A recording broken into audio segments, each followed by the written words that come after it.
Hello, I am Shafiqul Islam, Shafiq's tutorial. I am today going to discuss about how to identify adjective. As before I discussed about how to identify nouns. Now today I am going to discuss how to identify adjective in a sentence. Now let's see.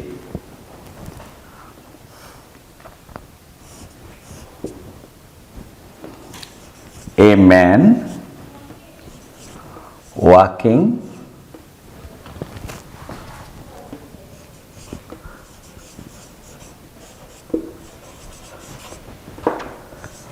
came to me. আমরা এখানে rule হিসাবে যদি আলোচনা করি, এটাকে rule 1, যে আমরা কিভাবে একটা সেন্টেন্সে বুঝবো এই ওয়ার্ডটি অ্যাডজেক্টিভ। যেমন এই সেন্টেন্সে a man walking came to me, came এখানে ভার্ব। তাহলে এই ওয়াকিং কোন পার্ট অফ স্পিচ? যদি ওয়াকিং আন্ডারলাইন করা থাকে তাহলে আমরা ওয়াকিংটাকে কোন পার্ট অফ স্পিচ হিসাবে আইডেন্টিফাই করব? ওয়াকিং এখানে অ্যাডজেক্টিভ। এখন কেন অ্যাডজেক্টিভ? ওয়াকিং কেন অ্যাডজেক্টিভ? আমরা জানি আ ম্যান এখানে সাবজেক্ট, তো সাবজেক্টের পরেই ভার্বের সঙ্গে কখনোই আইএনজি যোগ হতে পারে না। যদি সাবজেক্টের পরে ভার্বের সঙ্গে আইএনজি যোগ করতে হয় তো আমরা জানি am, is, are, was, were, shall be, will be, এরপরে ভার্বের সঙ্গে আইএনজি যোগ হয়। এ ম্যান ইজ ওয়াকিং এরকম হতে পারত, কিন্তু তা না হয়ে a man walking came to me. A ম্যানের পরে কোনো অক্সিলারি ভার্ব নেই, তারপরে আবার ওয়াকিং দেওয়া আছে। তাহলে বুঝতে হবে এই ওয়াকিং ভার্ব নয়, ওয়াকিং অ্যাডজেক্টিভ। তাহলে আমরা এখানে ক্লিয়ারলি বুঝতে পারলাম যে সাবজেক্টের পরেই কখনো ভার্বের সঙ্গে আইএনজি যোগ হতে পারে না। যদি যোগ হয় তো সেটা অ্যাডজেক্টিভ হিসেবে গণ্য হবে। কারণ আমি বললাম যে am, is, are, was, were, shall be, will be এর পরে, অর্থাৎ সাবজেক্টের পরে এগুলো ব্যবহার হতে পারে, তারপরে আইএনজি যোগ হবে, তাহলে সেটা ভার্ব। কিন্তু তা না হয়ে যদি ঠিক সাবজেক্টের পরেই সেই সাবজেক্ট আবার নাউন, প্রোনাউন যে কোনোটা হতে পারে, এরপরেই যদি আমরা ভার্বের সঙ্গে আইএনজি যোগ হতে দেখি, তাহলে নিঃসন্দেহে undoubtedly we can say that this one is adjective. Rule 1.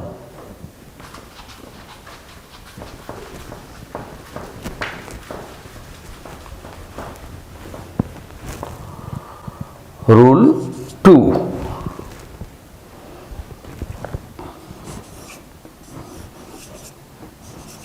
The sum done by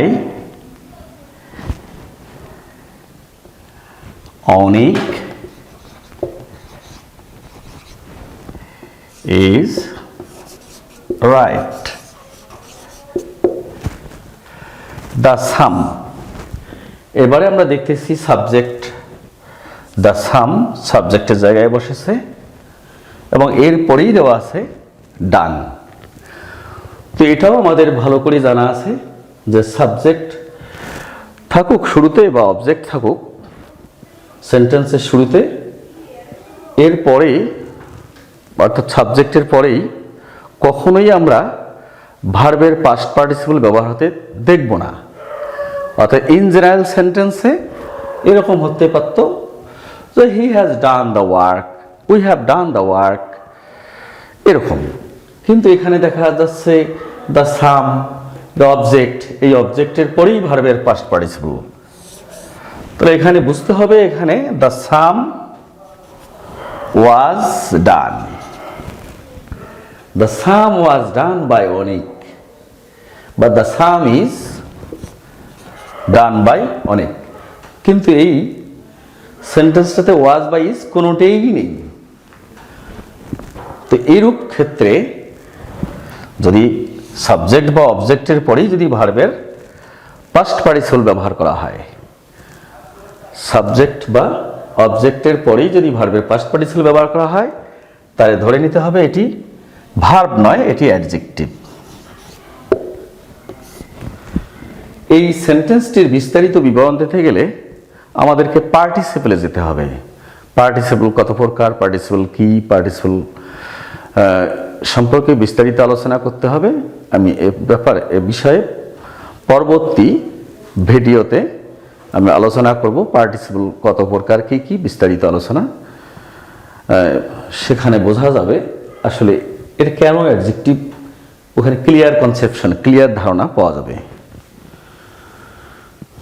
তবে আমরা আপাতত খেয়াল রাখি, দ্য সাম ডান বাই অনেক ইজ রাইট, অর্থাৎ সাবজেক্ট বা অবজেক্টের পরেই কখনোই ভার্বের শুরুতে, সাবজেক্ট বা অবজেক্টের ঠিক পরেই ভার্বের পাস্ট পার্টিসিপল কখনোই বসতে পারে না। যদি বসে তো সেটাকে অ্যাডজেক্টিভ ধরতে হবে। এখানে এই সেন্টেন্সটাতে মূল ভার্ব হচ্ছে ইজ। Rule 2,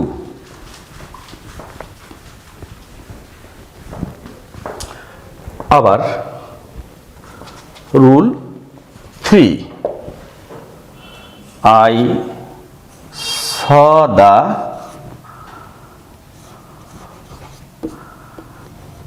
man running.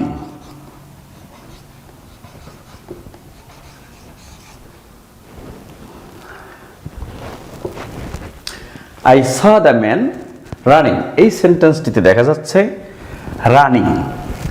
আমরা ইন জেনারেল জানি যে রান হচ্ছে দৌড়ানো, রানিং এটাকে ভার্ব ভাবতে পারি, কিন্তু না, একই সেন্টেন্সে যখন দুটো ভার্ব থাকে, যেমন এখানে স, এখানে রান, এই দুটো ভার্ব যখন সেন্টেন্সে থাকবে কখনোই একই সেন্টেন্সে কনজাংশন ছাড়া দুটো ভার্ব বসতে পারে না।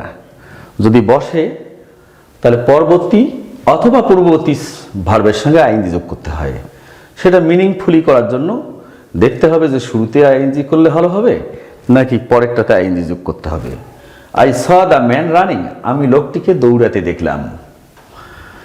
তাহলে আমি লোকটিকে দেখলাম, এখানে দ্য ম্যান সম্পর্কে একটা ইনফরমেশন পাওয়া গেল, যে লোকটিকে যে পাইলাম, লোকটির ইনফরমেশনটা কি? দৌড়ানো, running. I saw the man walking.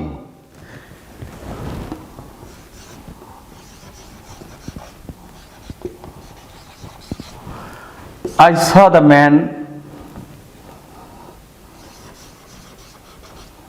dancing. এভাবে অনেক ভার্বের সঙ্গে আমরা আইন যোগ করতে পারি যেটা মিনিংফুল হবে। তো এর প্রত্যেকটি আমরা পার্ট অফ স্পিচের দিক থেকে আইডেন্টিফাই করব অ্যাডজেক্টিভ। কেন অ্যাডজেক্টিভ বলবো? যেটা এই ম্যানটার সম্পর্কে একটা ইনফরমেশন দিচ্ছে, যে লোকটি দৌড়াচ্ছে, হাঁটছে নাকি নাচছে। তো আমরা রুল 3-তে দেখতে পেলাম যে একই সেন্টেন্সে দুটো ভার্ব থাকলে পরবর্তী ভার্বের সঙ্গে অথবা পূর্ববর্তী, আমরা পরবর্তী ভার্বের সঙ্গে আইন যোগ করে দেখলাম যে রানিং ইনফরমেশন দিচ্ছে দ্য ম্যান সম্পর্কে, নাউন সম্পর্কে ইনফরমেশন, অর্থাৎ নাউন সম্পর্কে আমরা যখনই কোনো তথ্য পাবো বা প্রোনাউন সম্পর্কে কোনো তথ্য পাবো সেটাকে আমরা অ্যাডজেক্টিভ বলবো। তো ঠিক এখানে the man, I saw the man running, আমি লোকটিকে দৌড়াতে দেখলাম, আমি লোকটিকে কি করতে দেখলাম? রানিং।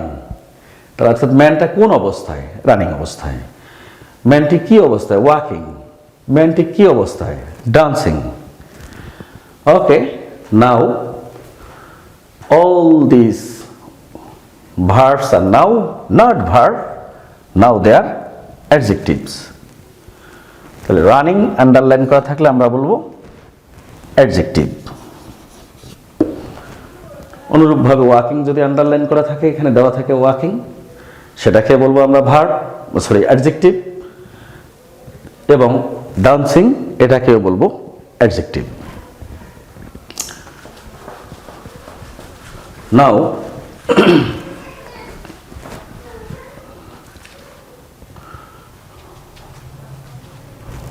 রুল 4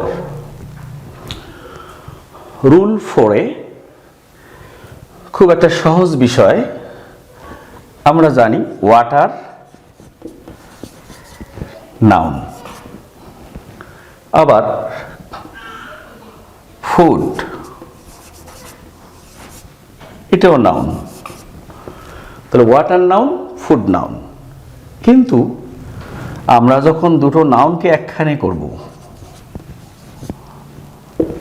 যেমন ওয়াটার ফুড, কেমন খাবার, ওয়াটার ফুড দ্যাট মিন্স তরল খাবার।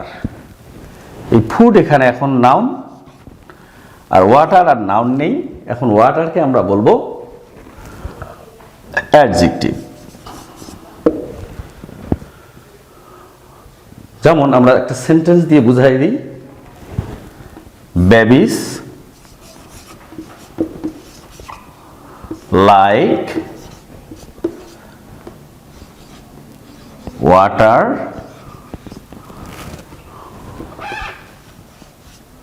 ফুড। এই ওয়াটার আন্ডারলাইন করা থাকলে আমরা দেখব এরপরে নাউন আছে, সুতরাং এই ওয়াটারটাকে অ্যাডজেক্টিভ হিসেবে আইডেন্টিফাই করব।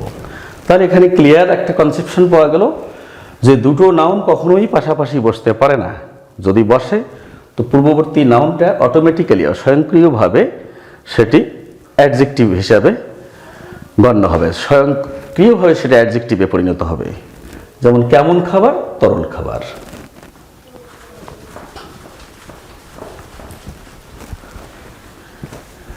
আরো একটি উদাহরণ দিচ্ছি, কমপ্লিট। কমপ্লিট এটি ভার্ব, এর নাউন হচ্ছে কমপ্লেশন।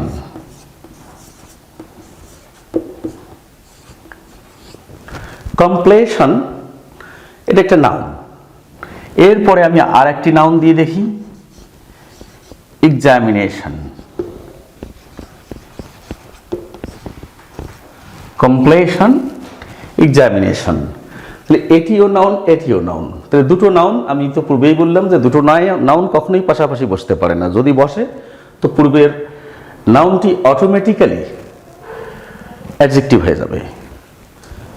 কি পরীক্ষা? কমপ্লেশন, অর্থাৎ সমাপনী পরীক্ষা। সমাপনী পরীক্ষা। তাহলে এ থেকে বোঝা যাচ্ছে যে দুটো নাউন কখনোই পাশাপাশি থাকতে পারে না, বা দুটোকেই আমরা নাউন বলতে পারি না। পূর্ববর্তী নাউনটি অটোমেটিক্যালি অ্যাডজেক্টিভ হয়ে যায়। ওকে,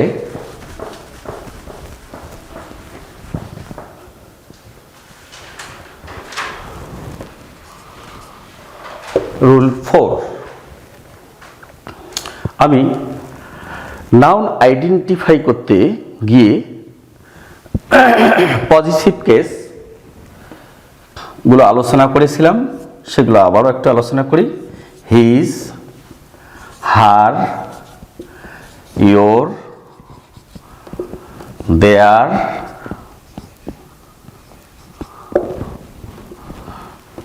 hour,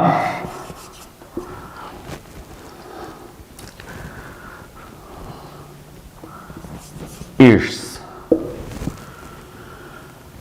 my.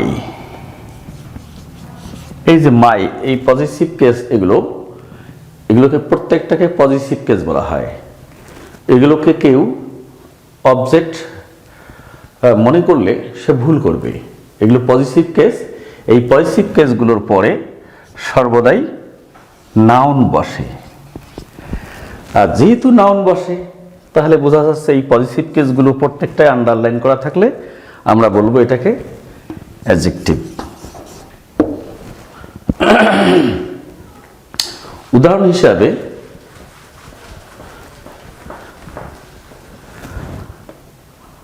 I know his whereabouts.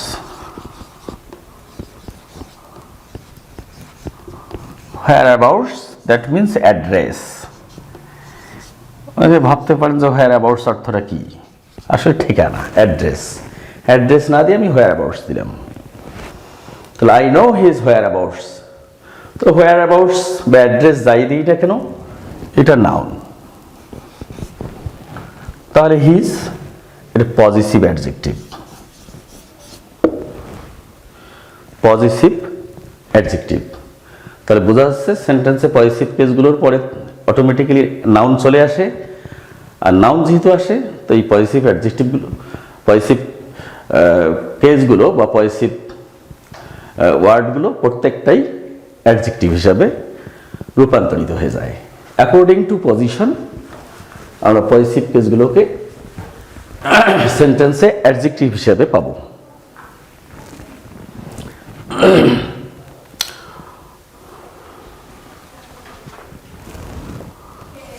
Rule 6, আমরা ইন জেনারেল কিছু অ্যাডজেক্টিভ জানি, যেমন হি ইজ ভেরি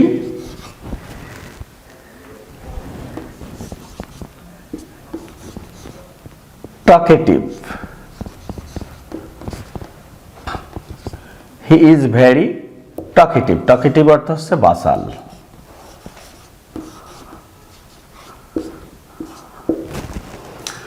তাহলে হি এখানে হি সম্পর্কে দোষ, গুণ, অবস্থা, সংখ্যা, পরিমাণ ইত্যাদি বুঝালে আমরা তো জানি যখন কোনো ওয়ার্ড সাবজেক্ট সম্পর্কে ইনফরমেশন দেবে, ইনফরমেশন যেমন দোষ, গুণ, অবস্থা, সংখ্যা, পরিমাণ ইত্যাদি বোঝাবে, তখনই আমরা সেটাকে অ্যাডজেক্টিভ বলি। যেমন হি ইজ ভেরি টকেটিভ, এখানে বোঝা যাচ্ছে সে কেমন টকেটিভ, বাচাল। সুতরাং এই টকেটিভ এখানে অ্যাডজেক্টিভ। তাহলে ভেরি কি, এটা পরবর্তী ভিডিওতে ভেরি সম্পর্কে আমি আলোচনা করব।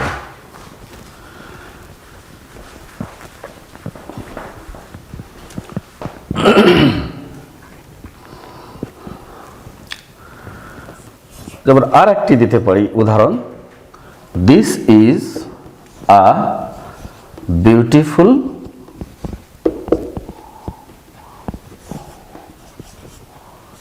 পিকচার। পিকচার নাউন, সুতরাং বিউটিফুল অ্যাডজেক্টিভ। তবে এটা খুবই সহজ, এখানে রুল 7 হিসাবে গণ্য করি। I know his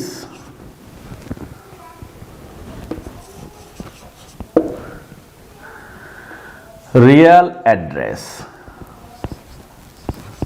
Real address, এই যে হিজ, হিজ তো পজিটিভ কেস, আমি বললাম যে হিজ এর আগেই আলোচনা করা হয়েছে যে হিজ অ্যাড্রেস, তাহলে অ্যাডজেক্টিভ। কেমন ঠিকানা, রিয়াল অ্যাড্রেস, সঠিক ঠিকানা, তাহলে এটিও অ্যাডজেক্টিভ। তাহলে বোঝা যাচ্ছে একই সেন্টেন্সে কখনো কখনো এভাবে আমরা ডাবল অবজেক্ট দেখতে পাবো, সেটা অবশ্যই নাউনের পূর্বে থাকবে।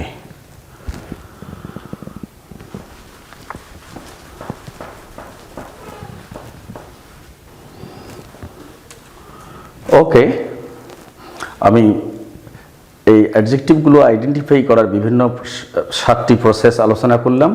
এ সম্পর্কে যদি আরও কোনো প্রশ্ন বা জিজ্ঞাসা থাকে বা কারো কোনো দ্বিমত থাকে তো এই বিষয়ে ভিডিও দেখার পরে কমেন্টে জানাবেন প্লিজ।